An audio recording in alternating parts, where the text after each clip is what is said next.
बच्चन महाराज साहब, बच्चन 110। जहां आपा यानी ख्याल और चाह है, वहां मौज की गुंजाइश नहीं है। जिसमें जैसा नक्श और ख्याल है, वैसी उसकी कार्रवाई होती है और उसी के अनुसार उसके संगी साथी होते हैं। मसलन चोर है, ख्याल भी उसके चोरी के और संगी साथी भी चोर ही होते हैं। अब परमार्थी का क्या हाल है, इसको देखना चाहिए।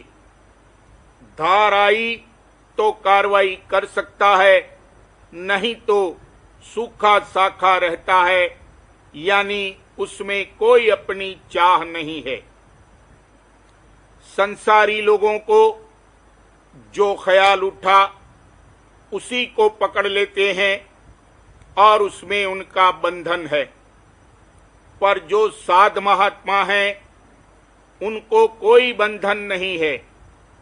वहां मौज की धार कार्रवाई करती है और जो उनके साथी हैं, उनमें भी थोड़ी बहुत मौज कारकुन रहती है। जहां ख्याल और नक्श अकड़ा हुआ है, जकड़ा हुआ है, पकड़ा हुआ है और रगड़ा हुआ है, वहां मौज की गुंजाइश भला कहां है। जो कि बाल दशा है, यानी निष्कपट, निरापा और निरअहंकारी है, वहां अलबत्ते मौज कारकुन है। उसमें ख्याल आया और गया, कोई बंधन नहीं है। इस तरह ख्याल और चाह का जानना और नब्ज को पहचानना चाहिए। जहां रुकावट है, वहां बिजली रवान नहीं होती है, तोड़ फोड़ कर देती है। इसलिए जिस घट में की ख्यालात और चाहें भरी हुई हैं, वहां मौज की धार रवान नहीं हो सकती और तोड़फोड़ करने की मौज नहीं है।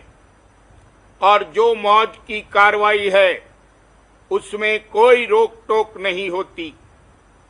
कहने का मुद्दा यह है कि धार की आमद पर सब मुनहसर है। धार आई तो प्यार और खातिरदारी सत्संग में होती है, और जो सिमट गई तो नहीं होती। फिर जब धार आती है तो वही प्यार और खातिरदारी होने लगती है, और जिस बाइस से की नहीं होती थी, उसकी वहां याद भी नहीं है।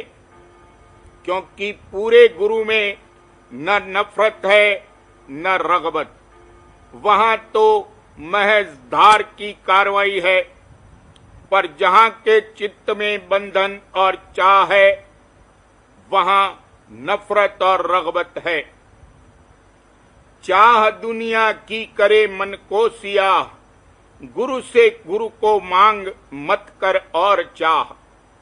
जिस कदर तुझको है मालिक से प्यार, उससे ज्यादा तुझसे वो करता है प्यार। पर तुझे उसकी परख होती नहीं, मेहर की उसके खबर होती नहीं।